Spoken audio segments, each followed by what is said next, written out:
Welcome to Question Time, or should I say Question Time? It's the big debate. I'm Emily Breige Lawrence, and joining us in the garden studio tonight is a panel of experts here to solve once and for all, or maybe not at all, the issue of jocks versus purists.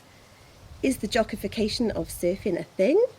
And if so, is it a good thing? Stay tuned as we put the issue to the test.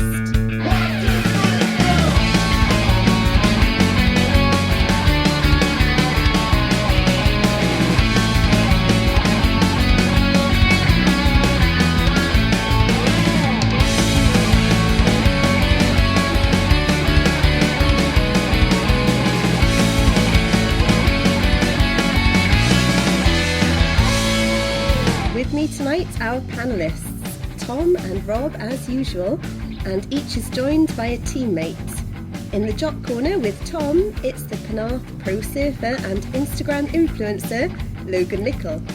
Meanwhile, in the Purist Corner with Rob, it's two-time European longboard champion and regular Crest contributor, Elliot Dudley, who is so invested in this issue that he has agreed to join us by satellite link from the flight deck of the ISS, where he is currently an intern.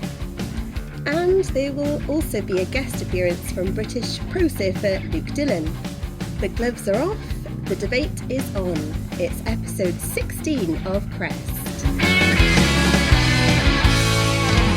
So each team will kick things off by having a chance to introduce its guest surfer. Once that's done, we'll argue over 3 key questions. Each of the 3 rounds is there to be won by a team. Hang on, this is it's got to be rigged. I'm calling a conflict of interest here. No, not one jot, Rob. Let me explain. Now, you'll remember in the Surf Nightmares episode we had the bob scale, you know, in which your dad used to give you like 0.1 on every wave in a surf contest compared to generously allowing the rest of us like a 0.5. Well, I have to say that the Breige scale is nothing short of weighted in the same manner. Good. I'll have to annihilate you guys to stand a chance. And when you look at what I've brought as support, I mean, I think you can't complain. Well, let's see. The last thing we want is the results called into question, Emily. Breige, can you be sure you'll be impartial? Well, Rob, to you and Elliot, yes. But Logan has dropped in on me before, as has Tom for that matter. Oh, come on. So that's going to be another issue. Anyway, let's get started. On that note, Tom, who and what is Logan Nichol, and why have you brought him onto Crest as part of your team? Good question. Well, Logan Nichol, he's one of my favourite surfers, and I call Logan Nichol correctly. He's Wales's number 1 because Logan came second in the last Welsh that was held, second to Jay Quinn.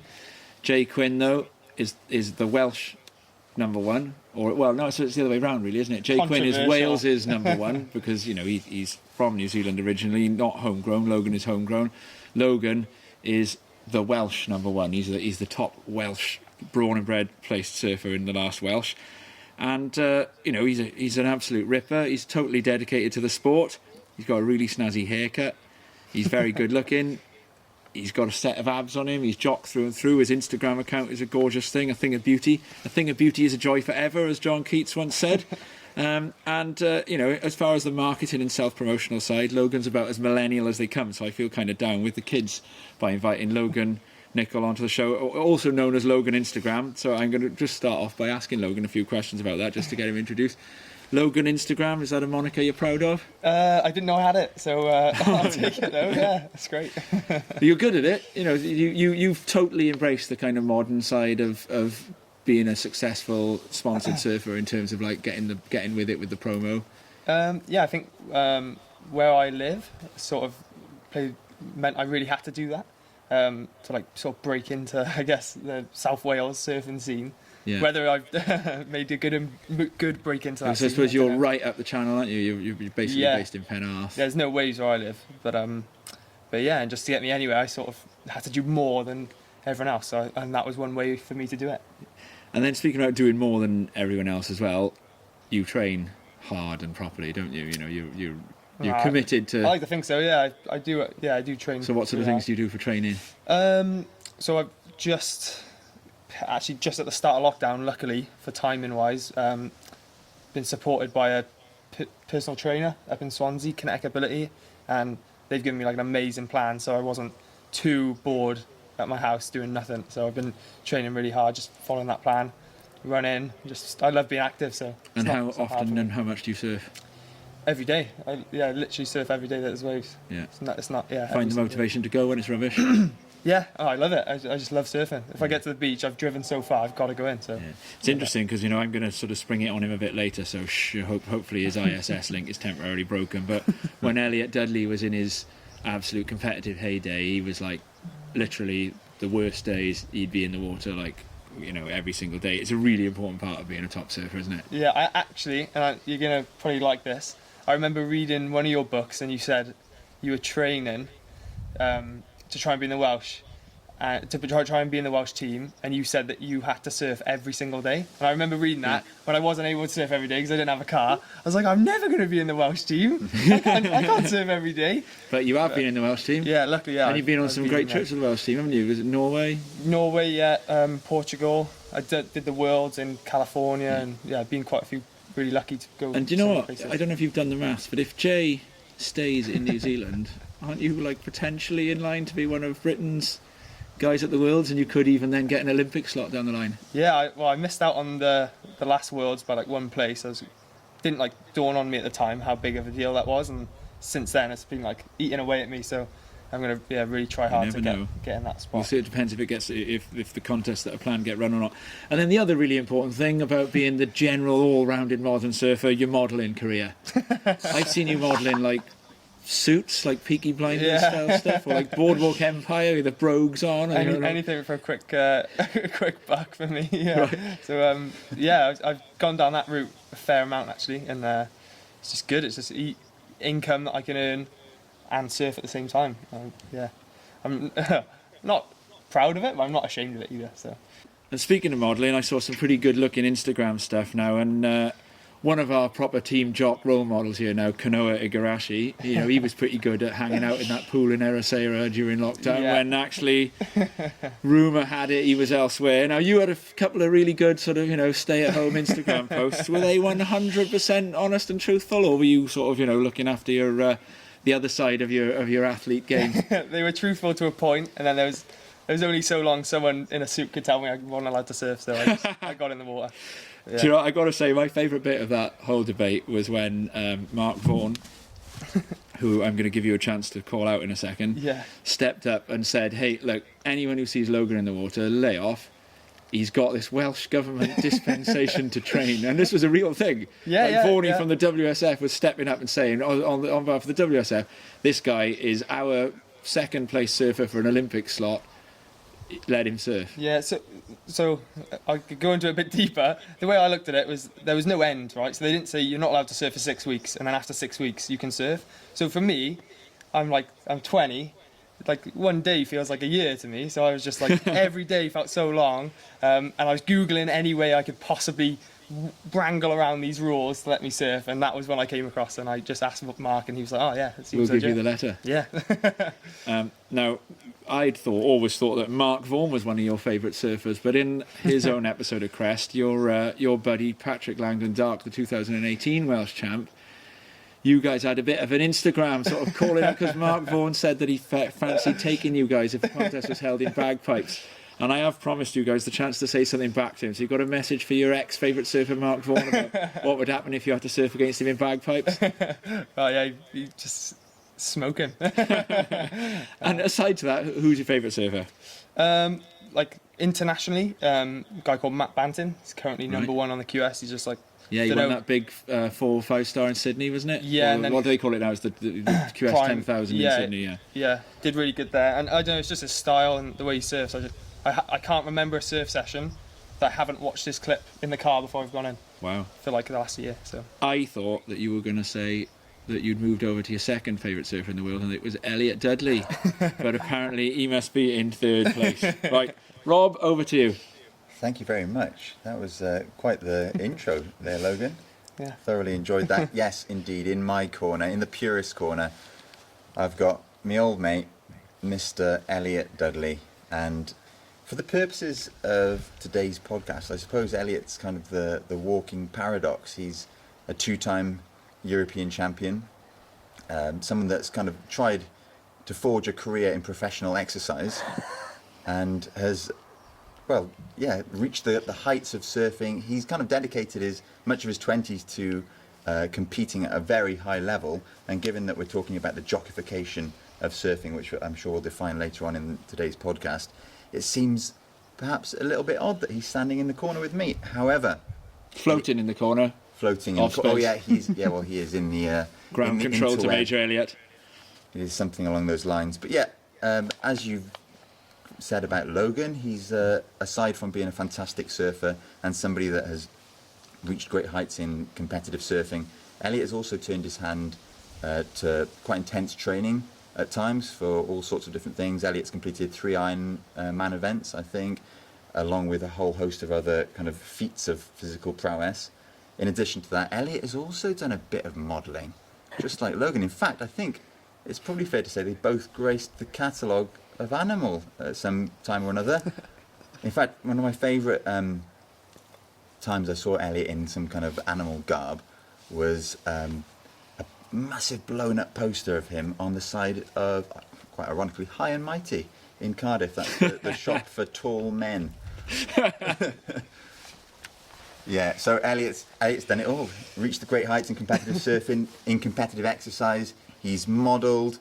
But I think one thing that's led Elliot into this purist corner is that he enjoys the fun of surfing so much. I don't think I know anybody that quite enjoys the act of pure wave riding as much as Elliot. And his choice of boards and the variety of boards that he uses is kind of testament to that. And as you mentioned earlier, Elliot is one of those people that will go in regardless of conditions. And I think that's perhaps kind of led him to experience or to experiment with all different kinds of surfboards, different models, different sizes of surfboards. As you're well aware, Elliot will use and surf very competently anything from a 10-foot plus log down to the tiniest little twin fin. So a good person to have in my corner, and it's a delight to be here with you all. One thing I did want to ask, of course the listeners are quite familiar with Elliot, so I won't go into too many questions, but I was quite curious about that question you asked Logan about his favourite surfer. And so I'd quite like to pose that question to Elliot now, if I could. Sorry to catch you off guard, Al. Who's your favourite surfer? No, it's a really difficult one, and it changes from sort of almost day to day, really. I mean, that's one of the beauties of social media. You get to kind of you get to watch a plethora of surfers that probably in the old-fashioned kind of ASP days wouldn't have made it on tour, but now because of Instagram, they get to show their stuff, on social media. Guys like Mikey February, who kind of recently discussed how his interest kind of just dropped away in the WQS and how he kind of ended up where he is now, surfing a range of equipment, from bonzers to single fins, that kind of thing. As well as guys like Torren Martin, who charge absolutely amazing waves on 7-foot plus twin fin mid lengths. Those guys would never have made it 20 years ago, and their surfing would have been relegated to their local surf spot. But luckily, we get to see them charge some of the world's best waves. So yeah, like I said, it changes from day to day. If I'm talking shortboard, it's got to be Tom Curran. That kind of iconic backdoor photo is something I think if I could do that on every wave, I'd be pretty stoked. That kind of drop wallet, kind of double hand layback, that's the way, if you ask me, on a shortboard. And then longboard wise, Joel Tudor's always been my icon from when I first started surfing, really. And luckily I've got to surf with him a number of times and compete against him as well. So yeah, I'm pretty lucky in that respect that I've kind of I've met at least one of my heroes. So yeah, so I think they're probably my two go-tos in terms of favourite surfers. Fantastic. You've got a regular foot and a goofy foot in there, and both style masters in their own way. It was quite interesting to hear you mention Mikey February and Torren Martin. Both have quite big Instagram kind of big presences on Instagram, and you mentioned that social media allows us to kind of see these surfers that we wouldn't perhaps see in the mainstream or in competition, as it were. And you've been developing quite the Instagram following yourself, aren't you? Somewhat of an influencer, just like Logan. But you've kind of, in recent days, it's fair to say that you've kind of gone down the free diving, spearfishing route. Yeah, well, you know this better than most, Rob. That I've been planning this kind of freediving attack, for some time. I've got really inspired. I was in Noosa Heads in the end of February, and you can't write how like perfect for your argument all this stuff is. I know. Yeah, so I was in Noosa Heads with a fellow Welshman, son of Welsh longboarding legend Chris Griffiths. So I was with Connor, his son, who I've known since he was about 4 years old, which is again showing my age. But yeah, we were hanging out, and I'd seen that he was into free diving, and we had a few beers one night at the Thomas Surfboards factory in Noosa, and just chatting away, and his passion for free diving really kind of rubbed off on me. And then when I got home, I was chatting, with Rob and my cousin as well, Jack, who lives in Cornwall, about it, and I was really interested mainly with the kind of apnea training, not so much for spearfishing, but more for confidence, really. I'd surfed some pretty big waves when I was in South America, and I always thought, like the biggest fear I have is that I'm not going to be able to hold my breath for long enough. So I thought apnea training kind of ticks all the boxes there. It's a really good thing to be able to do, but also, if you go out on a 15-20 foot day, at the very least you can hold your breath for 3 or 4 minutes. So that was where that started, and then I got in some conversations with my cousin Jack, who lives down in St. Ives, and he's always been into fishing, and he's recently got into spearfishing as well. And yeah, one thing led to another, and I just kind of, as I'm sure it's happened to a lot of people during lockdown, they've had a lot more time on their hands to kind of invest in sort of new hobbies. So I bought a spear gun and some spearfishing kit, and I finally got to use it the last month or so, and it's been real good fun, actually. I've really enjoyed it. Yes. It's like I'm talking to Mike Doyle and Joey Cabell and all of these, like, yeah. Do you know what? It's Tom, the ISS thing. It is. You're in relativity. You're going back to like the 60s. Mate, you've actually hit the nail on the head there. I recently read the Mickey Dora biography now. David Renson. And if we're going to have this conversation, it has to go back to Dora, because he was, in his eyes, he was the antipathy of the professional surfer. He was so anti-professionalism, and he was very much against crowds and that kind of thing. But in that book, it kind of addresses how surfing progressed from the 30s and 40s. It was very much, a really small, close-knit crew of guys that were all, accomplished divers, spearfishers. They were kind of working class guys, but they were really kind of, they were straight up kind of, there wasn't the counterculture that came after that. And in a way, you could say those guys were jocks in a certain sense, because they were kind of, they were very kind of, they weren't anti-establishment per se. They were really strong, fit guys. They were all amazing divers, amazing, in really good shape. And they also had, held down kind of real jobs as well. It was later on, in the 60s, that the kind of the counterculture of surfing came about. But I think when we talk about the jockification of surfing, we're really talking about kind of a move towards the kind of tennis, football kind of style model of the jock. And I think, that's where Rob and I would argue that something's gone awry, really, and we've lost our identity. So whilst those guys were, they were real kind of strong, fit guys, they weren't what I would call, the jocks in the sense that we're talking about in this conversation. Breige, you've just been reading the Mickey Dora book as well. Yeah. And you really recommended it, didn't you? Yeah, I like the way it's all oral accounts of people who've met him, and it's quite a mixed picture. They don't try and paint him as they don't try and capture him in his entirety, because he tried to avoid that while he was famous. Interesting. He kind of loved and hated his fame. So yeah, really good book. Highly recommended. Okay, great stuff. Okay, now we know who's who on the panel tonight. Next up, I want to offer each team the chance to give us some info to define what they mean by jock culture in surfing. We've had some names mentioned by the Purist team of some purists at the moment.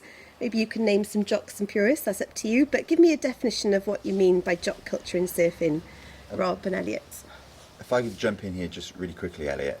This is something that we've really struggled to do over the past few episodes. And speaking to my sister last week sometime, and I was saying to her that I can't think of a good definition, and she defined it very simply as trying to make surfing into something it isn't, or certainly that it hasn't been. It's kind of trying to force it into a mould that other sports already sit in. So sports that are inherently competitive. So your footballs, your tennises, and so on and so forth. What are your thoughts on that? We've had this conversation before, Rob, and one of the kind of the rebels of what was formerly known as the ASP World Tour, a man called Bobby Martinez. He was famous for calling out the tennis tour, and it's this thing of trying to, surfers are becoming, in a sense, like a Roger Federer and a Novak Djokovic. They're becoming very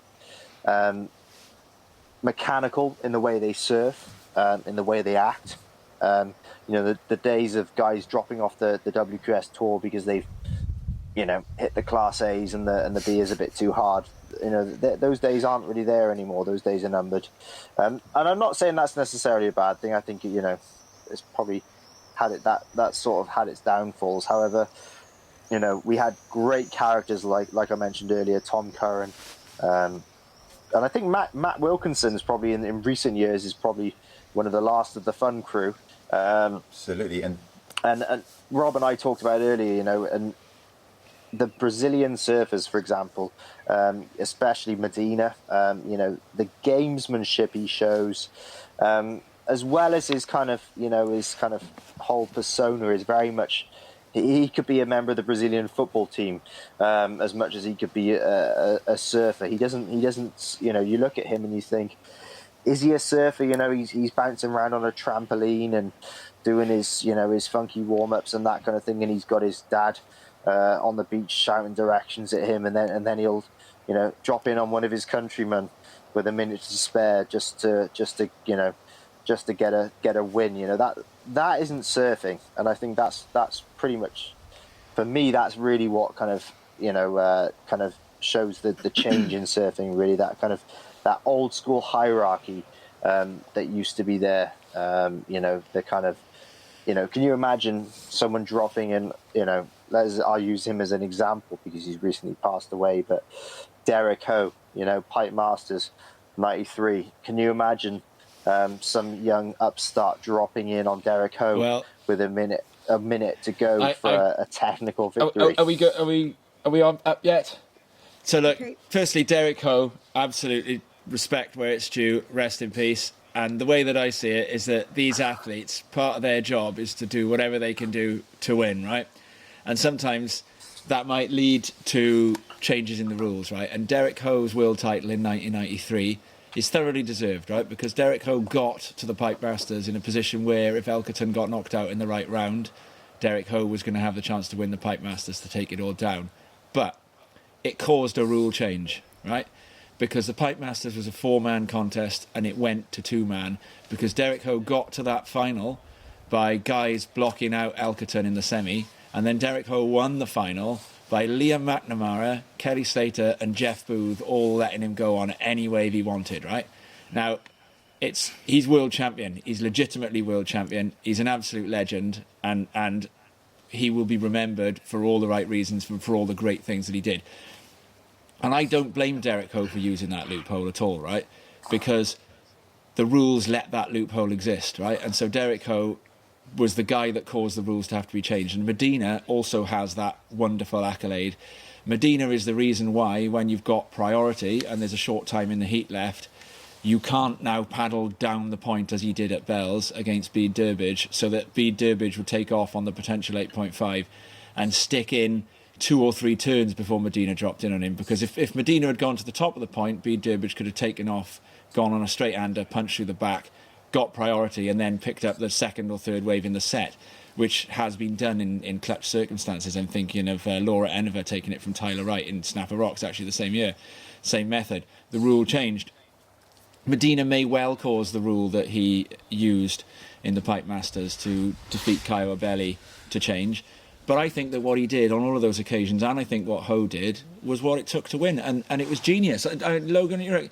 I thought what Medina did was absolute genius. I saw him take off, and I thought, is he mad? You know, we're talking about Medina in that Pipe Masters heat, which he had to win, and he drops in on Caio Abelli with like a minute left, and I'm thinking, you're crazy. And then all of a sudden I realise it's because Medina has worked out that his 1.5 wave scores is still going to beat Abelli's 2 wave score, and keeping him genius. Don't you reckon, Logan? I think with him though, it was the second time it had happened that season as well, hadn't it? You know, it had not gone his way earlier on in the year in Portugal, and I think against that was Abelli as well. It was Abelli, yeah. Genius. Yeah, Gabriel, that was good. Well, I've got a comparison what's here. wrong with that. So it's within the rules, so it's fine. Firstly, is he our guy then, Medina? Yeah. And what we're going to go? We're going to Medina and Medina as our jock. And in honour Epitome. of Elliot's recent fishing exploits, we'll have sea bass. Sebastian Seats, because Elliot's got Who was on Elliot's tour. sea bass now. No, what's a jock? Medina, Yeah, for sure. Medina's, Ferreira, these guys who punch the air, bend the rules, do whatever they can. train hard, post it on Instagram. They don't cheat though, do they? They just Well, rip within and shred. the rules, The rules changed. They changed to make Schumacher Dominic less Cummings good in F1, is didn't they? Your jock. Oh, Dominic Cummings. It's within the rules. It's fine. No, He's look, checking his eyes. we're man. talking Schumacher, right? F1 rules changed to make it a more level playing field because the guy was so good. Medina is Tom, so you're good. backing You've got to Cummings change here, the mate. rules to try and hold him back. Do you not worry though, Tom, that you know, we talk about these other sports and the fact that once these surfers become athletes, you know, and all that kind of stuff, we then start getting into this strange world where, like, you know, we've had drugs in surfing. Don't get me wrong. You know, I think Neko Padarats famously got popped for doing some anabolic steroids. Yeah, back but pain, you know, though, on the poor guy. whole. On the whole, we haven't had a great boom in performance-enhancing drugs. But the way it's going, I can see, you know, this almost Russian-esque, you know, reliance on drugs popping up in surfing. If we keep going down this route of athleticism over style, you know, and you know, the kind of aerial game kind of really dominating that kind of thing, I think we could end up having to have quite high level kind of anti-doping in surfing, which is kind of been unheard of really, other than to kind of weed out, no pun intended, recreational drugs. But you know, we could end up having this kind of, you know, EPO sort of anabolic steroids, growth hormone kind of situation eventually, if we're going to go down that route. So the argument is, don't let surfing progress because people might take drugs. The wrong kind I of think- drugs, because it's fine for them to take Yeah, drugs yeah. that cause them to cruise We should down go the back line, to you know. taking. Okay, I'm going to Class stop us here because we're straying on to the next question. So let's move on to that, and then you can make your arguments a bit more. So our first question, which comes from our listener Dane Bolsablanc of San Onofre, California. Dane asks, are surfers athletes? So Jocks, you can have your reply. Of course they are. You can't watch Felipe Toledo do an air and think that's not athleticism, because it takes athleticism to be able to do those things. And I'd find it hard to argue against that, really. What about you, Tom? Tudor's exact words when he was talking about, you know, the quotes that cause this argument. Surfing's not a jock sport. It's not football or whatever. We're not effing athletes. We're surfers. He mentions football. He means American football. We're open-minded people here, us jocks, right? We don't have to write off those sports as, you know, being too mainstream or whatever. The sight of a wide receiver catching the ball in mid-air with his toes just dangling in the white lines, that's a beautiful thing. That's athletic. The sight of Toledo flying through the air, The sight of Mikey February trimming down the line at J Bay on a single fin in a contest jersey. It's a beautiful thing. It's all athletic. What I would say in response to that is, well, first of all, in my opinion, surfers probably are athletes. I would happily say that. Oh, you! But They're rolling over. No, because they're not athletes. They're just giving it to us. Is that's not anything to do with the jockification of surfing, and so by conceding that surfers are indeed athletes, is not giving you anything. It's not giving an inch. I would absolutely say that surfing requires a great deal of athleticism, especially in big conditions or testing conditions. But in response to what you said then, Tom, about the sight of a wide receiver catching the ball, his toes tiptoeing down the line or whatever, that's fab. No problem with that. I love watching sport. I love playing sport. I watched all 5 days of the test last week against the West Indies, the second test, and cricket can have some slow moments, no doubt about that. I'm a sports fan. However, surfing, I would argue, and I'm sure Elliot will join me in this, in my opinion, falls outside of that. There's something extra to it. I'm not quite sure what. I'm sure we'll find it by the end of today's show. But Elliot, any retort to Tom on that one? Yeah, do you know what? I think, you've mentioned my I guess you would call them athletic exploits, and one of the reasons I've always kind of aspired to be kind of fitter and stronger than, or as fit as strong as I can be, was almost as a riposte to the jock culture. Growing up in Wales, there was very much it was rugby or rugby. That was the choice of sports available to me when I was in school, and if you weren't a rugby boy in school, you were a nobody. So part of my kind of desire to do other things, triathlon, that kind of thing, was to basically kind of prove my athletic worth, because it's very hard to do that as a surfer. You can win a surf contest, but your average person doesn't really understand what it means to win a surf contest physically, the kind of how fit you have to be, that kind of thing. So in a way, I don't know if you've ever seen the film The Other Guys. It's got Will Ferrell and Mark Wahlberg in it. But Mark Wahlberg in that film basically becomes quite an accomplished ballet dancer, just so that he can take the mick out of ballet dancers. And it's obviously a comedy film, but in a way that was kind of always my intention with my training for things like Ironman, that kind of thing, was just kind of a bit of a I'm a surfer, but I'm better than you, so screw you kind of thing. It was more of it was a slightly kind of competitive, arrogant kind of thing, but that was one of the justifications for me doing it, really, was that I didn't feel like surfing was my vehicle to prove my physical worth, so I chose a more conventional sport to do it.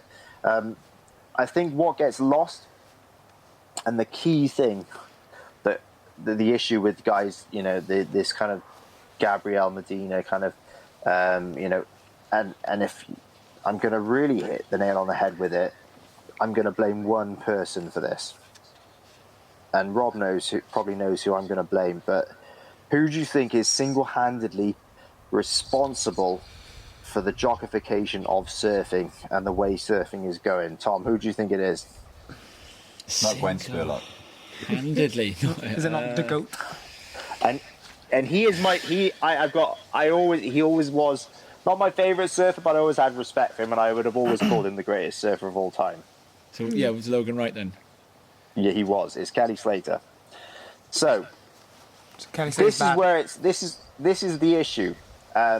Kelly Slater, as amazing as he is, the respect that he gains is solely restricted to the surfing world, right? So all this has come about because Kelly Slater wants to be held in the same esteem as, your Mark like your Michael Schumachers, your Michael Phelps, those kind of guys. He wants to be held in the same esteem as your Olympians, your Formula One legends, or football legends like Ronaldo, that kind of thing. He wants to be held up in that same kind of sphere as those guys. So surfing isn't respected enough in the in the general population for that to happen. So the surf ranch, all this creation of wave pools and surfing contests being held in wave pools, we're basically making surfing into this kind of X Games hybrid of sort of somewhere in between the mega ramp and the half pipe, the snowboard half pipe. And it's really just to make it so that it's appetizing for the general public, and therefore available for the Olympics. And then it's in the Olympics, and hopefully with Logan in it. Yeah, and great for those guys. But to me, like this push for surfing to be in the Olympics, I mean, really, do we want to be there with the the kayakers and the rowers and all that kind of stuff? I don't. Logan does. 100%. That's where the divide is, and I got no interest to be an Olympian. If I was going to be an Olympian, I would do it. I would have found my sport at the age of 10 years old and had a pushy parent and spent 15 hours at the pool every week. If that was really what I wanted, but I was actually too busy down the beach having fun, probably doing things I shouldn't have done, having no schedule, drinking beers at the age of 18, obviously, and having a good time. That was basically what I was in. That was what I was into. Logan, you've got to actually stay here now until the end of this recording before you run off to join Llandaff Rowing Club. Okay, so wrapping up that first question, I think we have got a slight concession from the purists, and they're not in total agreement with Joel Tudor that surfers are not athletes, but Rob's arguing that surfers can be athletes, but that's not to do with the jockification. Some nice arguments there about Kelly Slater. I'm wondering about Bethany Hamilton, because she's made it into that mainstream American media in a way that no one could have forecast through those personal circumstances with what's happened to her. So she's kind of done what Kelly Slater wanted through an unfortunate event. So moving on. Okay. Results at the end, team. I can't tell you who's won that round. So the next question comes from Cindy Cadwallader, Managing Director of the Wellbeing Suites, Lisvane Surf Club. And she asks, does surfing have a distinct culture compared to other sports? Now, before you debate it, I'm forecasting that both teams may find some common ground on this. Let's try and avoid that, shall we? It doesn't make good podcasting for an episode like this. And even if you do find common ground, it's my job as Emily Mateless to award the round to a team either way. So the question again, does surfing have a distinct culture compared to other sports? This time it's the purist's turn to go first. Elliot, and I'll let you kick off with this one. Yeah, I mean, I think there's very few sports that have a culture attached with it, and most of them really are kind of are in a similar kind of vein to surfing, skateboarding, snowboarding perhaps. The only other ones are really quite kind of, things like maybe perhaps diving, that kind of thing. That those, I think extremes. I don't really like to call surfing an extreme sport because I don't think that for 99% of people it is an extreme sport. But those kind of those sports where you actually have to kind of that aren't readily available. You can't do them in your cities and towns generally, and you have to kind of make a real effort to do them. I think those sports kind of have a, there's kind of a camaraderie that you don't get in other sports. There's a hierarchy as well, and I think I talk about this a lot really with the hierarchy within surfing. When I started surfing, it was nearly impossible for me to get a wave. I think I'd been surfing for 3 or 4 years before I got a set wave. And as harsh as that sounds, it was a real, it was a great learning curve. It taught me to kind of respect, the guys who put in, served their kind of dues and spent their time surfing a spot a lot longer than I had. Whereas, other sports, you pay your £5 for your tennis court, and that's your tennis court for the hour. And you know, when you speak to when you hear Bobby Martinez in that famous interview, I think that's kind of what he was hinting at. You know, it's kind of this kind of surfing something special. You know, you got to earn your stripes, and I definitely think that separates surfing. And Matt Young famously sort of said it's, you know, surfing's not a sport, it's a lifestyle. And I think that is, as cliched as it sounds, I think that's definitely my opinion. You know, it isn't just a sport. It's not about performance. It's literally about having fun. You know, and that lifestyle of chasing waves is something completely different. I'd like to second everything that Elliot has said there, and add that yes, surfing definitely does have its own culture. And when Elliot was speaking there, the thing I was thinking about football was in my mind. And with the big difference that strikes me between surfing and all these other sports, football being the one that I'm going to compare it to, is that you go so far out of your way to go surfing. I can't imagine waking up at, 5 a.m. with a football kit frozen to the grass, putting it on to go and play football on a park. I just cannot imagine getting the motivation to do that. Yeah, I've done it to go surfing, and I'll continue to do it because surfing is so fun. In the same way that I can't imagine spending the best part of $2,000 to fly to the other side of the world to play a football match. I have no interest in doing that. I couldn't disagree more with both of you there. Yeah, just totally wrong. I think that there's so many sports out there with their own distinct culture, and surfing's culture is only unique because it's surfing.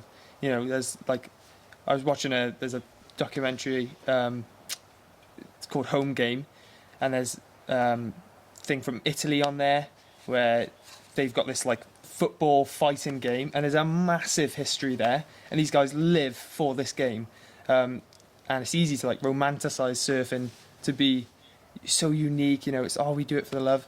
There's football fans who pay thousands to fly across the world to watch their team play. To watch it, not to do it. Okay, I'm sure if they were offered to play, their team has flown there too, haven't they? Yeah, they've to all be playing in front of these people. Yeah, but that's a professional level. I'm an amateur, and yet I will put that money on the line to go and surf a wave somewhere. That's because you love it. There's people who fly thousands to go run a marathon in a desert. You know. Yeah, they do. And plenty of examples. I love playing golf, and you know, you and I have been on trips where we've bumped into people that I know from golf who are in the queue with us loading their golf clubs up. You know, we're off to the Algarve to surf, they're off to the Algarve to play golf. Golf, great example. And in fact, they're having the same issue now. They're moaning about the fact that Donald Trump, the antithesis of, you know, everything that's gone wrong with golf, the golfing us, to use the Americanism, president ever, is buying up links courses in Scotland. But why are golfers so obsessed with links? We got one here in Porthcawl, haven't we? You know, the Royal Porthcawl. That links grass and links ground, you know, is of the Western Isles, where golf was invented by peasants back in the day. So I just think that we're putting surfing on too much of a pedestal here. It's great fun, and I love it, and I'm really proud of the fact that I'm a surfer, but we're putting it on a pedestal. Yeah, for sure. So, no disagreement from the jocks there that surfing does have a distinct culture, but an argument that other sports equally have their own distinct cultures. Okay. Anyone, any further challenges on that point? Or anyone else got anything to say? I think that we're, or perhaps the jocks are painting everything into much of black and white. There's not enough nuance going on here, and I think it's very hard to put into words the nuance that surfing has attached to it. So I won't. There's no point arguing with people that don't get it. Put them in the wave pool now. So what I will say about surfing's distinct culture is I like my surfing culture that I grew up on, and the surfing culture that motivated me. You know, like it does irk me to see Logan with that hideous kind of like rap music, breakbeat stuff or whatever it is on his Instagram videos, and I'm like, dude, where's Bad Religion and Propaganda and Lagwagon and all that? But at the same time, I know that, as Gwen said, surfing's changing, guys. Get used to it. So, yeah, I just got to get used to it, haven't I? Logan's the future. That's why I brought him on. Get used to rap music, boys. Okay. Right, and finally then, it's time for our ultimate question. This one has been submitted by another person, a listener I think. It's from Mr. J. Tudor of Cardiff. He hasn't made it clear if that's Cardiff, Wales or the other imposter Cardiff. Either way, it seems this particular Tudor is a huge admirer of Elliot in particular. I'll pass on the rest of their fan message after we've done recording. Anyway, the question from Mr. Tudor is as follows. Is the jockification of surfing a good thing or a bad thing? Now, there was some debate with producer Dodd over whether to simply let this question be the winner takes all, but we've decided to keep it weighted evenly. Of course, though, it's like the Pipe Masters or the Maui Pro. It's the tour finale, which everyone wants to win. Apart from the purists who don't do contests because, what was that Chandler says on North Shore? They bring out the worst in the human animal. Good luck, teams. It's the jocks who are to go first. Well, firstly, I wonder whether, is it pronounced Tudor? If he's writing from like Tudor, our Cardiff. If he's writing from that It depends which Californian Cardiff. I can't think of any Mr. Tudors who live near Cardiff by the sea. What do you reckon then, Logan? Jockification of surfing a good thing or a bad thing? Yeah, I think definitely has its downsides, and I understand why people may look at it and not like the look of it. But it's it's a great equaliser for people from all sorts of backgrounds. They can look at your Medina or someone like that as a really good role model. They're clean as you like. They're training really, really hard, and if you look at Talo Ferrer, he's dragging himself up from a very economically modest background, isn't he, as well? Bahiad of Formosa. It stops that elitist, that culture where unless you live by the beach, that's the only way you can surf. And it shows that hard work, if you're training hard, you can sort of get as far as you push yourself. That's what I think, anyway. And if you don't think that, then not sure what's going on. Jockification of surfing, right? If our definitions are coming round to we've mentioned Brazilian surfers a lot and what Brazilian surfers bring to surfing. Brazilian surfers brought a great beauty to football, and I think that Brazilian surfers are a good thing. They're a good thing for surfing. They bring performance levels to surfing. We should all be proud of it.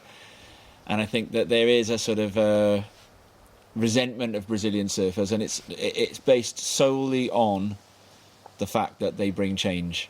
And if you listen even to the language used by the WSL commentators to talk about Brazilian surfers, Toledo, one of the best surfers in the world, is really dangerous. He's so dangerous, as in the suggestion being, what the danger of what? Of the American wasp surfer not winning? Is that the danger? The happy ending not happening because Toledo or De Souza have taken the trophy home instead of Chloe Andino, and who incidentally is definitely a jock, isn't he, Chloe Andino?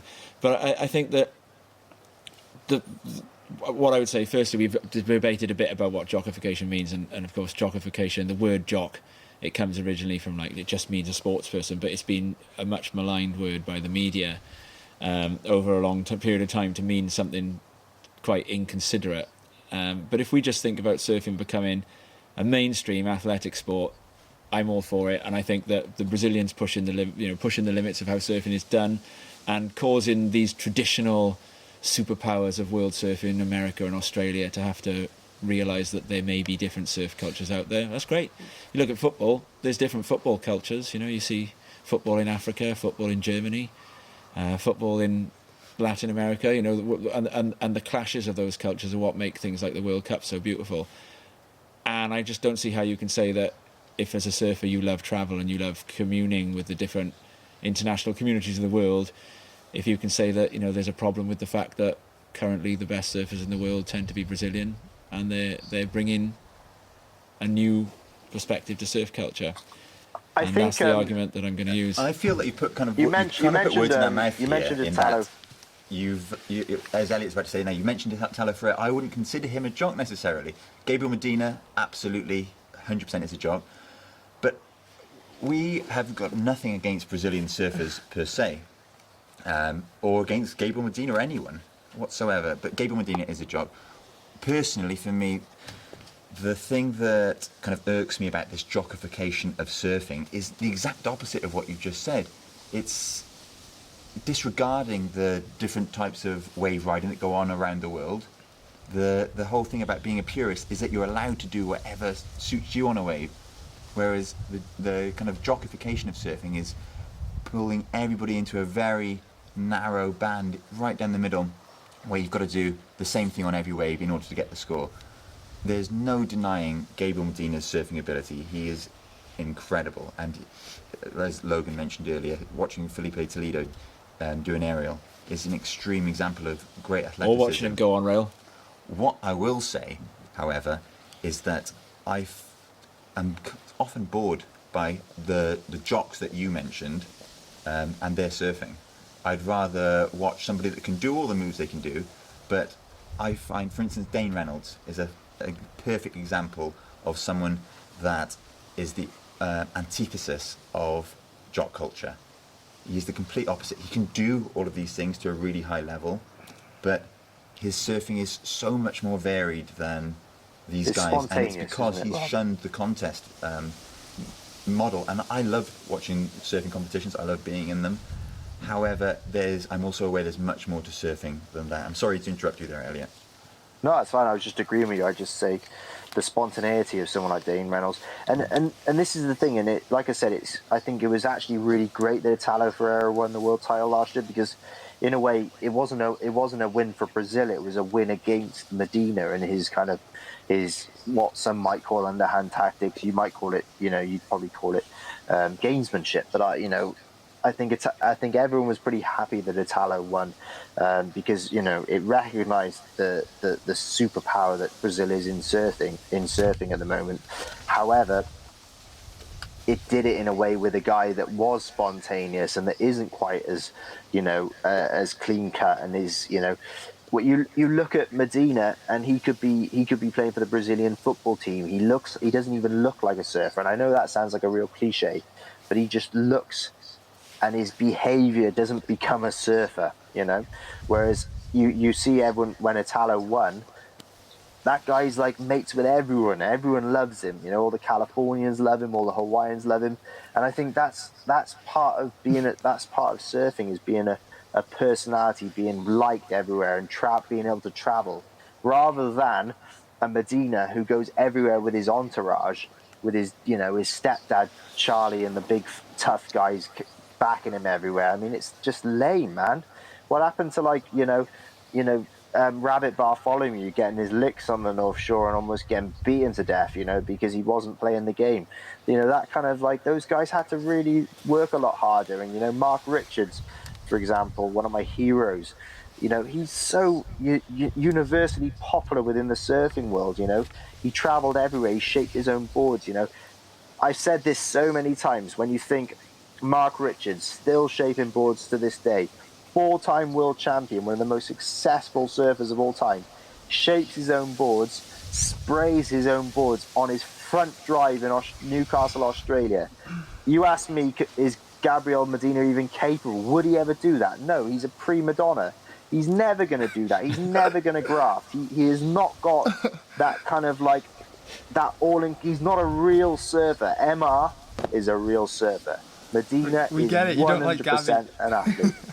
Logan's like, hold me back, guys. I don't like him. I haven't met the guy, but I don't like anything that he represents. MR is a real dude. He's not an athlete. But Italo Ferreira's okay, because Americans and Australians don't mind him. He's allowed a world title. He's the biggest jock, mate. You just take one look at his Instagram.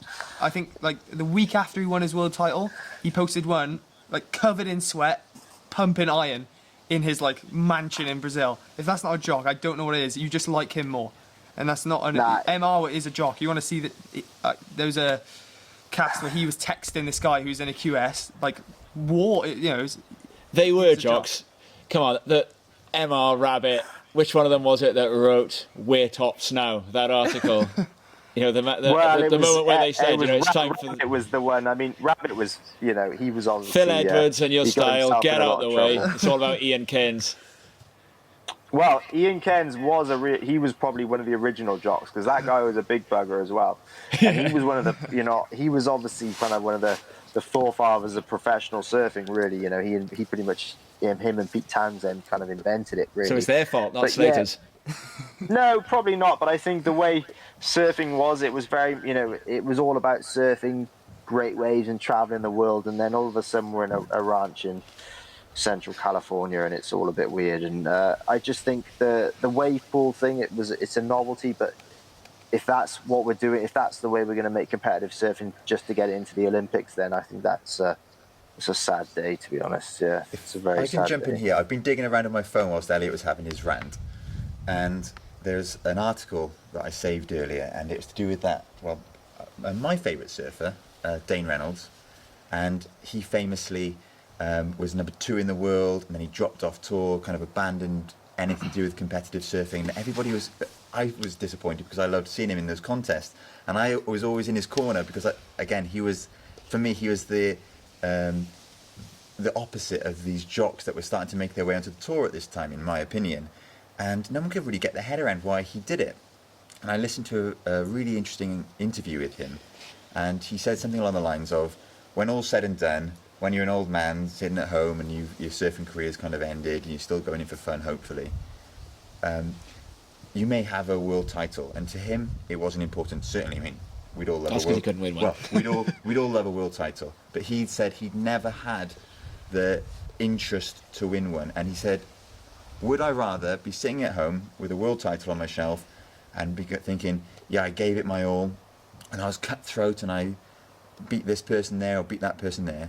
Or would I rather be the person that's had a good time and is well liked for being a nice guy?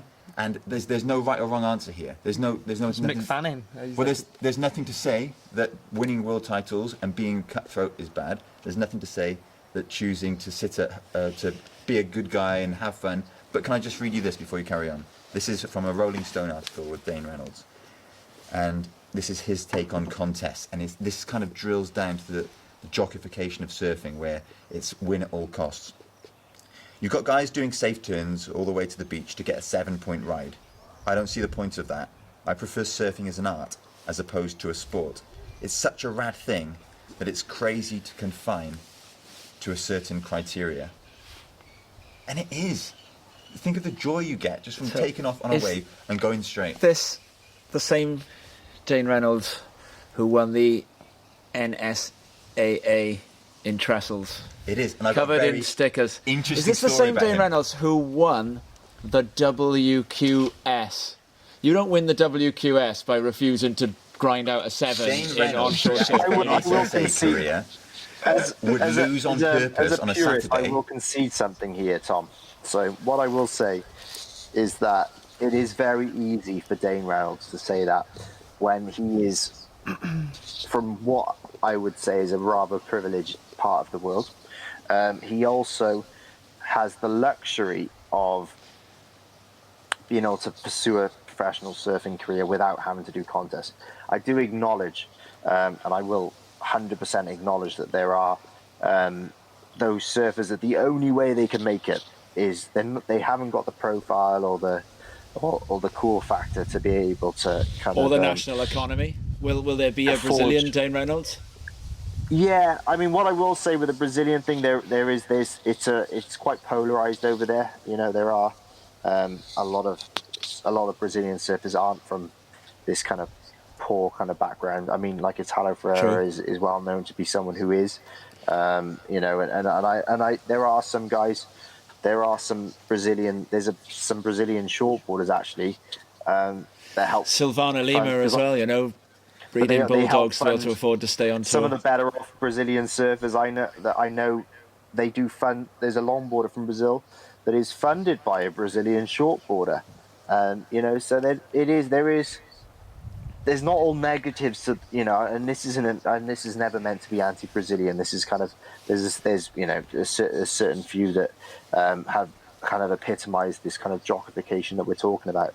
It's not, you know, let me be clear, it's not anti-Brazilian. There's a lot of, literally, like you say, it's their only option, you know. Whereas Dane Reynolds, he's very fortunate. He's cool, he's Californian.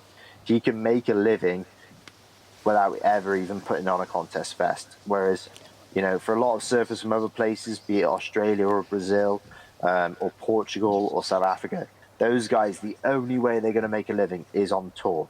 But what I will say is that the tour itself has changed, and the days where kind of there was that kind of flair and that charisma, and also some of to lose world-class waves like trestles in favour of a wave pool, that kind of stuff.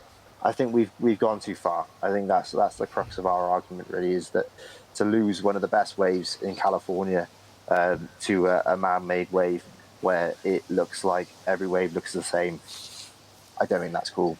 Have you got anything else to add on that, Logan? Because I've got one more thing to add before they... You go ahead, and if I think about it. But I just want to say that what we were talking about Dane Reynolds, and I can think of another surfer that's almost a carbon copy in terms of their sort of career story, and that's Rob Machado, right? And Elliot, you're right to point it out. They come from a pretty privileged background. They're both Channel Island surfers. And I think, when I look at those guys, that I see competitive people.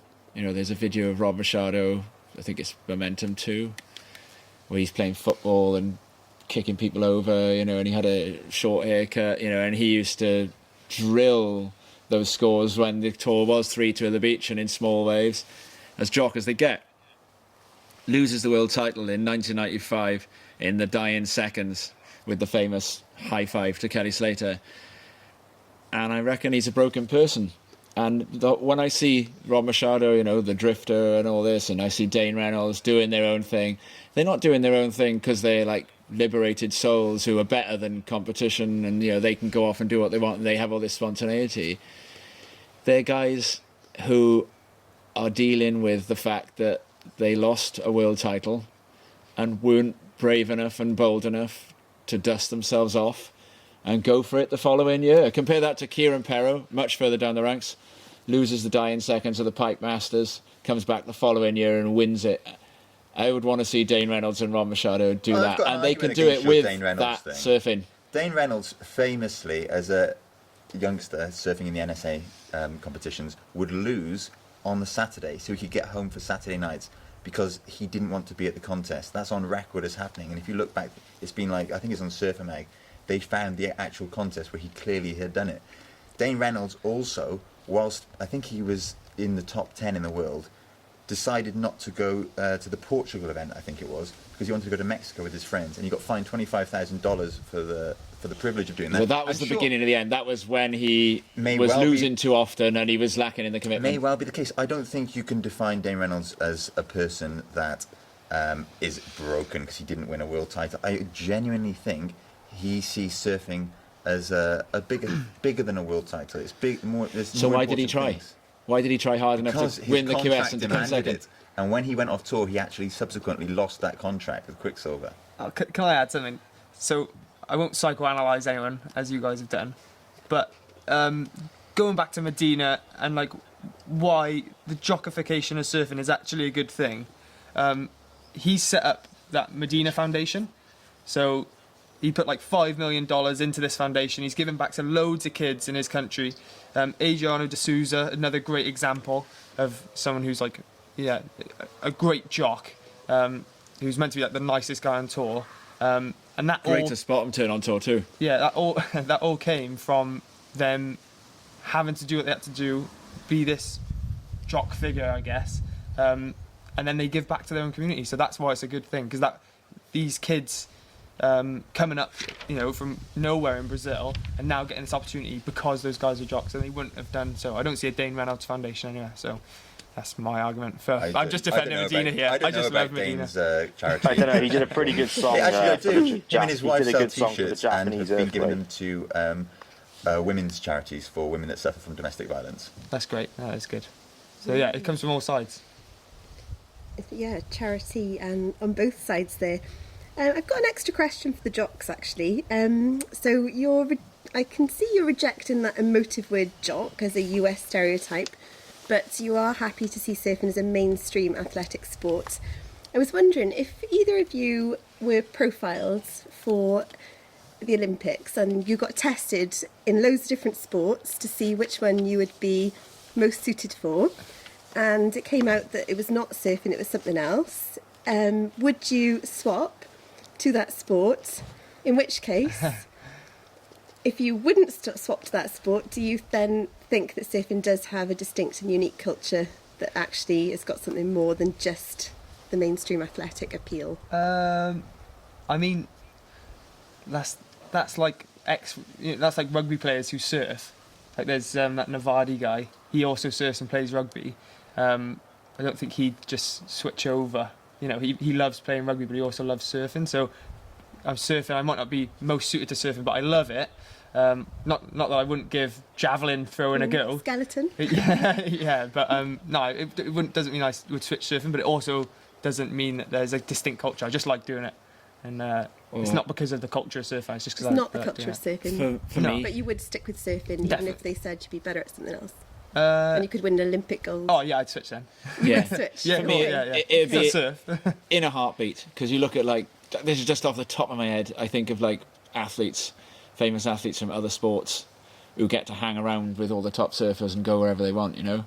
And Mark Phillips is the first one that comes to my mind, and you know, he's there on the, you know, trips with Margot and Oki and stuff like this, you know. So yeah, I'd go for it and I'd win Olympic gold and all that, and then as soon as I was done with that sport, I'd jack it in, never throw another javelin again, or whatever sport it was. Hopefully it would be a more high profile sport, and then I'd go and be friends with all the world's top surfers and go on boat trips with them all and be like allowed in like to dine at surfing's top table for the rest of my days. Interesting that you're both united on that. Don't think I need to ask the Purists team that question. Does it mean that I wouldn't get to surf anymore? Well, it wouldn't be your number one. I am a massive sports fan, and I would happily become an Olympian in another sport. Okay. Yeah. Interesting. Yeah, for sure. But I don't think I think I'd probably rather be an Olympic swimmer or cyclist or something than an Olympic surfer. Yeah. Because surfing doesn't belong in the Olympics, guys. Mate, you've beaten me in a heat. You've competed against me. I don't know what you're so anti-contest. I'm not anti-contest. I'm anti the jockification of surfing. Surfing contests have a place in surfing, not in wider sport. Okay.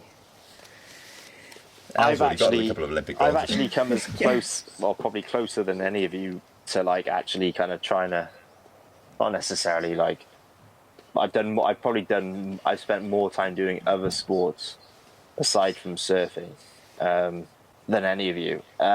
Sure. And I don't really know, perhaps Tom with his basketball. I know Tom played a lot of basketball. I did win the South Wales Central Venues League. That year the Cougars won the quadruple. I was bench-warming too much to get medals for any of the other three my trophies. bowling career. But I think for me it was kind of, you know, it was always what I saw as a healthy distraction from the inability to surf. You know, I wasn't able to surf as much at the time, and I did have this kind of desire to kind of prove myself beyond surfing, because surfing kind of for me, I couldn't really reconcile, and I still can't now, even though I still, you know, I did a WSL event this year, and I still can't reconcile something like surfing, especially longboarding. I can't reconcile it with the competitive side. You know, to me it's like, Mickey Munoz was famously said, there's no such thing as a bad wave, just a poor choice of equipment and a lousy attitude. You got it word perfect, Elliot. It's my favourite quote of all time. To me, it's my favourite quote, and it's the reason I longboard, and it's the reason I ride a variety of equipment, and it's always been there in my head since I started surfing at the age of 8 years old. And I just think to myself, do you know what? Like, once you start getting bogged down in equipment and people, and what really annoys me is not so much my frustration with the jockification of surfing is not so much the high end. It does annoy me. I see Medina and and I'm sorry to keep going back to him, but he's last season he kind of proved himself to be the ultimate, you know, in it to win it kind of dude. What really frustrates me is that kind of feeds down into the everyday surfer, and you go for a surf at your local break, and there's some guy who's on the latest, you know, Timmy Patterson, Italo Ferreira model, or everyone's riding a Paisel board, you know. Oh, well, why is that? Well, because John Florence is riding it, and it's like, it's just so annoying because everyone's trying to aspire to be, you know, if you're a runner, say, and you buy the Mo Farah trainers, you're still going to run pretty well. They're not going to affect you. But all these idiots are riding these absolute toothpick boards. You know, John Florence's Groveler is designed for 4 to 6 foot, you know, Iukai Beach Park, which is like the heaviest wave you've ever surfed. It's a really heavy beach break that would like probably be heavier than any beach break in the whole of the UK. That's what his Groveler's for. So you got all these guys riding, you know, the Paisel Groveler at Rest Bay when it's half a foot and onshore, having a really awful time and getting really angry because they're not shredded. And that's what happens in this situation. There's you just got 5 Paisels, haven't you, Logan? Yeah. Just too many angry surfers. Everyone just needs to cheer up a bit. And this is my frustration with it. This kind of seriousness, this competitiveness, it's feeding down into your average surfer who used to just be stoked to catch a couple of waves and hang out and drink a beer after in the pub with his mates. You know, they're all just there taking it way too seriously. 0% beer for me. Yeah, I have. Well, other than tonight, I have been on the zeros, Tom. So I'm really on that one. It's that sea bass. It tasted so good. Thanks, Elliot. Oh, so good, mate. And Jocks, do you think that losing trestles for a wave pool was okay? I think losing trestles was like a big loss.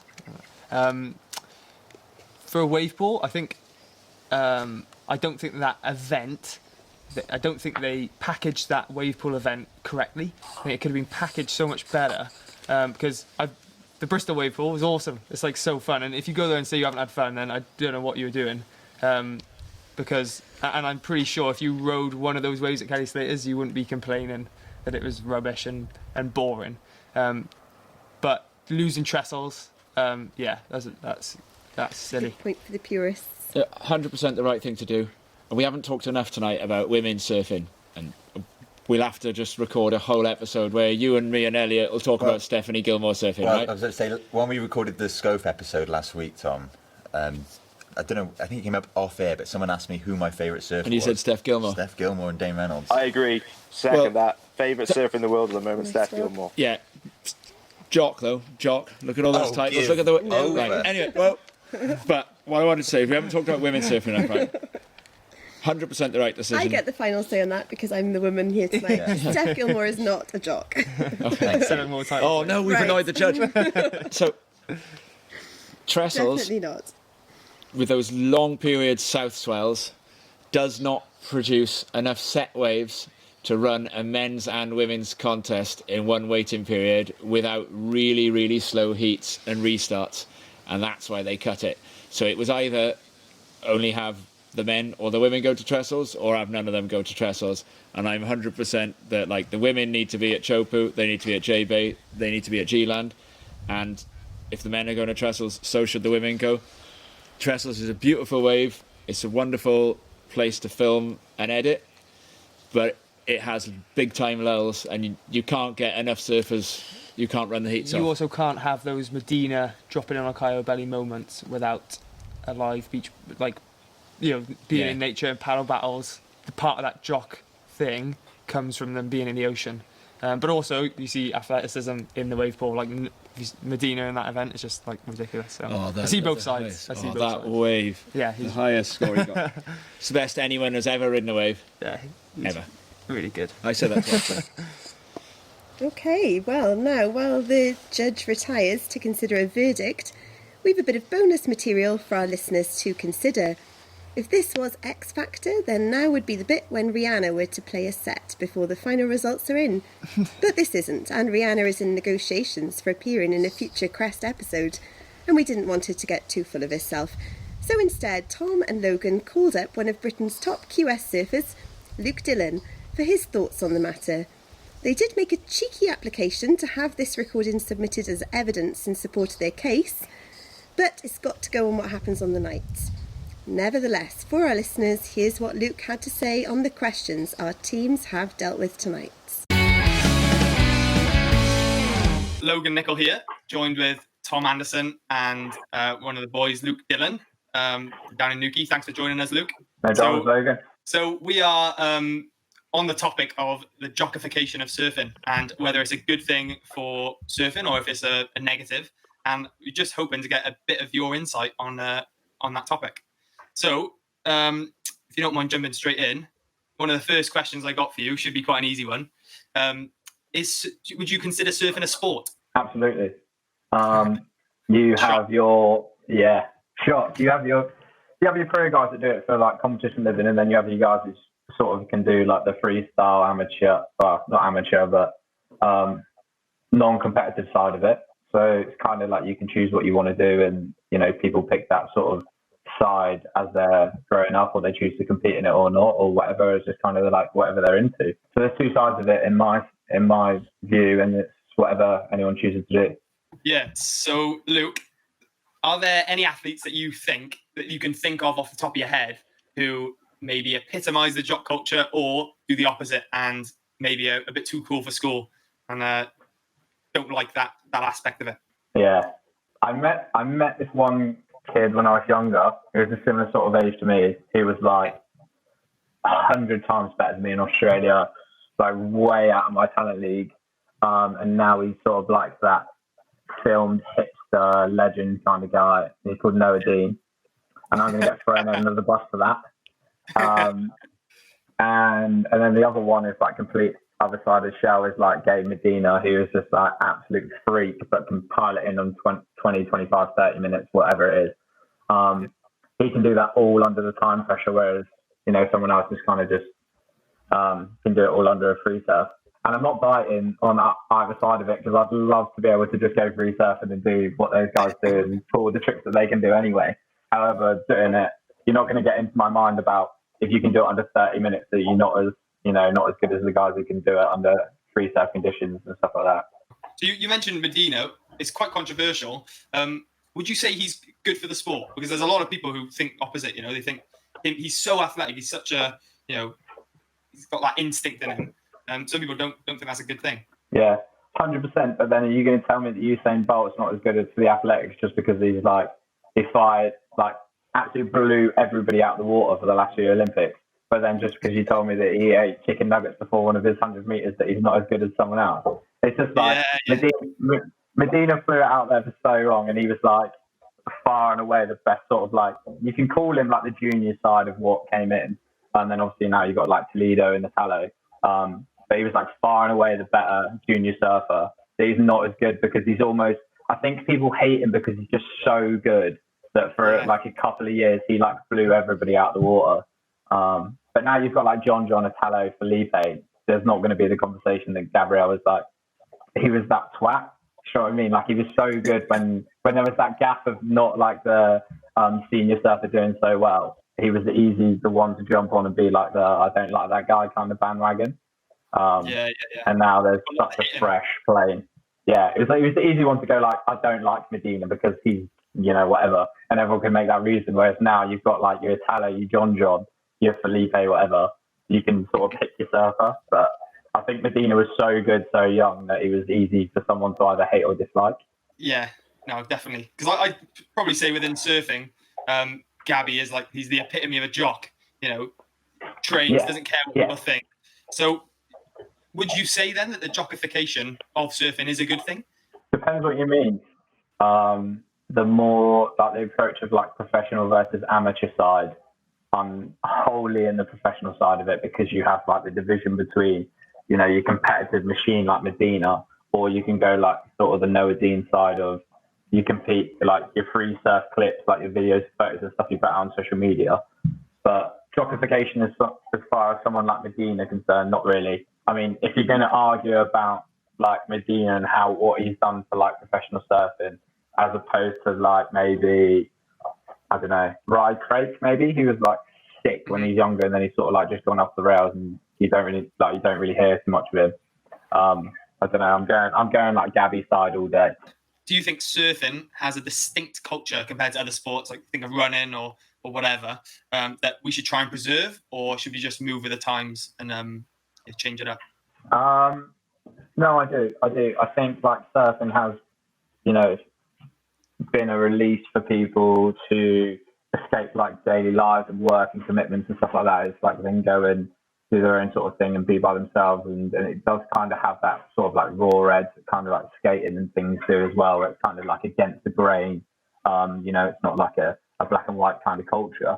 But at the same time, I think that you are living in the past if you think that it's not going to evolve and be this sort of like new sport that the new public are going to love and want to get involved in, because it's not like, I don't know, say something like golf, which has always been sort of like white collar, you've grown up with money, sort of stuff like that. Surfing, you can kind of, although it's kind of expensive, you can go down the beach with like a £50 surfboard and a 20 quid wetsuit and go and do it, and it's up to your own feelings whether you love it or not. Kind of a bit of both, but I feel like if you kind of like all sort of like anti-government, anti sort of like, I don't know, government, whatever it is with surfing, you're not going to go very far with it anymore. Luke, thank you very much for coming on, Crest. We do really appreciate it. And I can assure you that we've absolutely got your back with all our full arsenal if Noah Dean or Ry Craigie or any of these guys come after you, because you're our definition of what the future of surfing is. I just want to ask you a little bit about Medina, because you were talking about him then, and you've been doing well on the QS, and you had a couple of good results last year. And for one of those contests, the one in Cruy, Medina was in the contest, so you got to see him free surfing, prepping for a contest. You got to see real up front what it's like to actually be in the same event as Medina. What was it like to see him, warming up for the same event that you're in? What was most interesting to me is when I watched him, he kind of went for a free surf before his heat, same as like you see the other 99% of the QS going for. And then he kind of like came in, like got his headphones, listened to music, exactly the same as what all the other boys do. And it was like interesting to see like sort of like when you watch him with the CTs, and it's all sort of like a real closed environment about what he's doing with like camera work and stuff. He was so, just like in the moment, just looking at the waves, like it wasn't anything that you see any other athletes doing differently. And then he sort of just like took his headphones off, like real cool, real normal vibe, just like shaking hands with his like little entourage and group around him. And then he just went out and did his thing. It wasn't just like super focused, like concrete, just, just like one tunnel vision kind of thing. And then obviously he just went out and did his thing. It was just like, it was interesting to see that his approach is so normal as other people. Obviously, I imagine if it's like CT with TV camera crews and stuff like that, it's probably a little bit more like a closed circle. Obviously, being in Indo, and it's kind of like, it wasn't a massive crowd around, it's kind of like just a little athletes area. It's a kind of a sort of little village wave, isn't it? There's one small hotel at the end of the point, and I was quite surprised to see that Medina had signed up and was in the draw for that one. I know it was a very late call, sort of like a few days prior, and I think a couple of the real top seeds had dropped out. He was obviously over in Indo for Bali for the that was a week later, wasn't it? I think the chart was flat there, and he'd seen the QS and just thought, do you know what, I might as well just go and just. It was obviously on like a pump and perfect left, a good chart and stuff, and he was like, I might come over and surf. And then obviously he competed and got to the quarters and had Mitch Colborne, and then they had it out then. But I think Mitch Colborne won the event, actually, didn't he, after putting Medina out, I think? Actually, no. I think he got second, and Lucas Silveira won it, but Mitch took him out in the quarters. It was a big, like, Goofy v Goofy quarterfinal. It was quick to watch, to be fair, and also I was just there just cruising. Yeah, I enjoyed watching in that event your big backhand attack, and I saw Jonathan Gonzalez, who he's my age, and he got through a good couple of rounds as well in it. It's Medina not getting a result. I thought was quite interesting, because that's quite an unusual wave, isn't it? That left at Cruy, and it was interesting to watch what Medina was going to do there, because it's not that easy a wave to sort of tag the lip on, but you seem to have a pretty good approach going. I'd never been there before, and I just knew it was a left-hand point in Indo, which is obviously why when the event came up, I just signed up on to it straight away. Obviously, getting the chance to surf in boardies and stuff was just like my main priority. And then when Medina went, obviously like WSL picked up on it, was huge, like videos and photos and stuff going everywhere. And for me, on my backhand, it's just sort of like a very traditional, methodical sort of like up-down, just like throw as much throw as you sort of can. And for him, it was just a playground, like it was just airs, and, whatever you see him do on the videos, that's what he was doing over there. But the first day we rocked up, it was, as we got told by Logan, it was pretty much as good as it would get. It was like Fiji, like 8 foot square bows, like top to bottom. And then for me, even just going and surfing, that was like incredible. And then watching him out there when it turned into that sort of more like fun little left-hand point, it was like amazing, what you're watching the videos. Did you have a little look at Wei Jambu a little bit further up the road at any point? No, I stuck to a couple of like local spots, and then we went to a couple of secret spots. Typical Indo, you know, like your big blue barrels, just sort of like stuff that you want to go and surf on your dream tip kind of thing.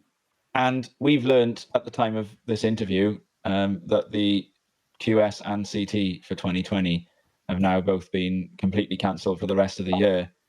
How does that affect your plans for the coming year, and what are your thoughts on that news? Obviously, yeah, I just found out a little bit before, so I've already sent a couple of emails to some guys in Europe, just sort of some like FAQs and what's going to happen with the ranking system. I didn't have the greatest start to 2020, which people can go and see on the website, which wasn't great. But I had a really good 2019, so I'm sort of dicing between what they're doing with the rankings for 2021. But I'm looking forward to it, and I need to get on that Challenger Series schedule, which is obviously the top, I think they said top 30 of the QS. So I'm guessing it's like top 90 in the world.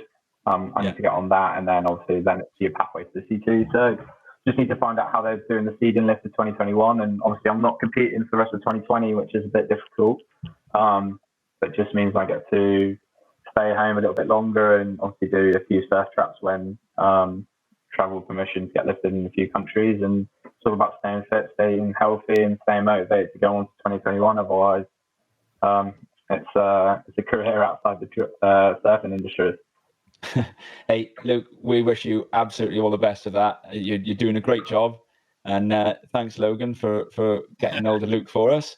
Now, of course, we're hoping that you're going to bring home the bacon, Luke, for the big result that matters this year, and that is that you've helped Team Jock win the Crest episode 15 debate. So, yeah, thanks very much for everything.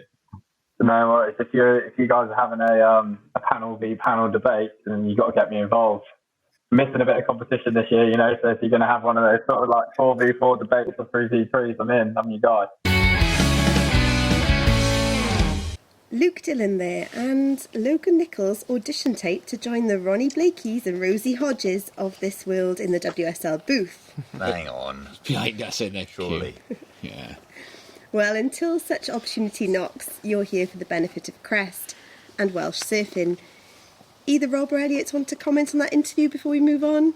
Yeah, it was interesting hearing Luke, and you know what he said, pretty much what I expected him to say. He did raise a few really interesting points, but the gist of it was that jockification is a good thing in his opinion, which is inevitable, I suppose. Okay, and this brings us to the results. So boxing scores or just a point per round? Well, I reckon Elliot should decide that, because he was the one who kept us honest with the judging scales during the Surf Trip Nightmares episodes. I think we'll keep it simple. I think just go for a point per round. Okay. So I'm glad with that with the maths. That helps. Thanks, Elliot. I was wondering how you did that so quickly. Should know my times tables there. Okay, so as round one, surfers as athletes, I'm going to give that to the jocks. Yes. 1 point to you guys. I think the Purists conceded that surfers can be athletic, and they just argued it wasn't relevant to jocks. So yeah, jocks, that's for you. Round two, the distinct culture. I'm going to give that to the Purists.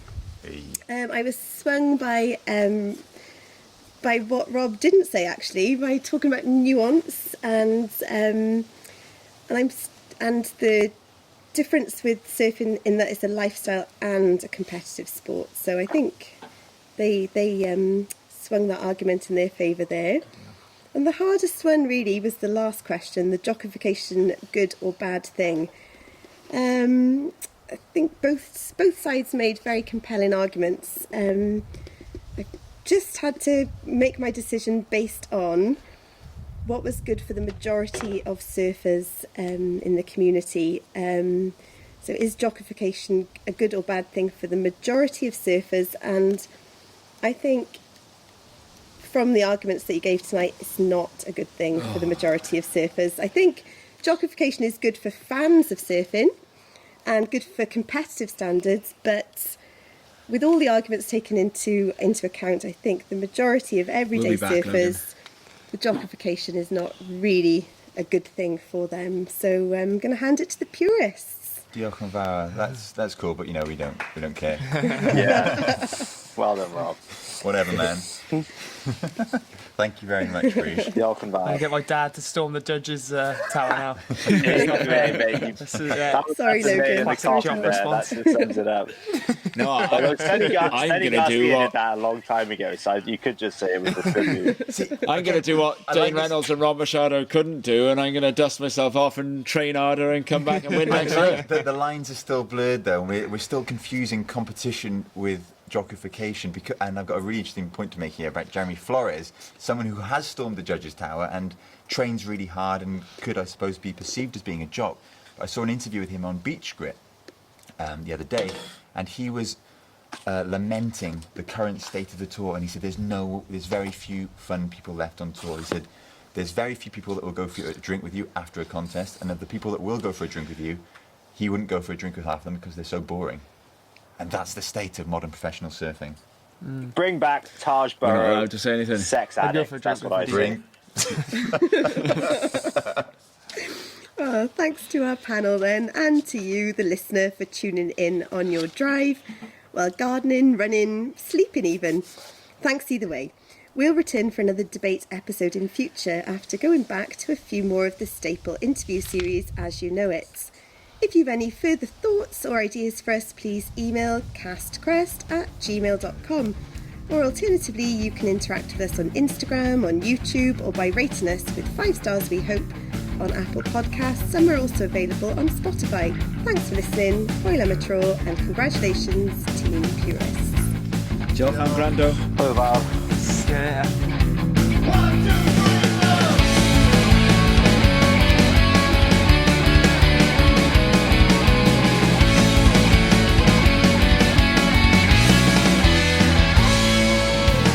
Producer Dodge here again, guys. Looking ahead on Crest, Tom and Rob have arranged to have a chat with another double European longboard champ who has now turned his hand to filmmaking. Sam Bleakley's travel series, Brilliant Corners, has been taken up by WSL Studios, and Sam will be telling us about some of the fantastic trips he took as part of the project. Keep an eye out next Monday morning as usual.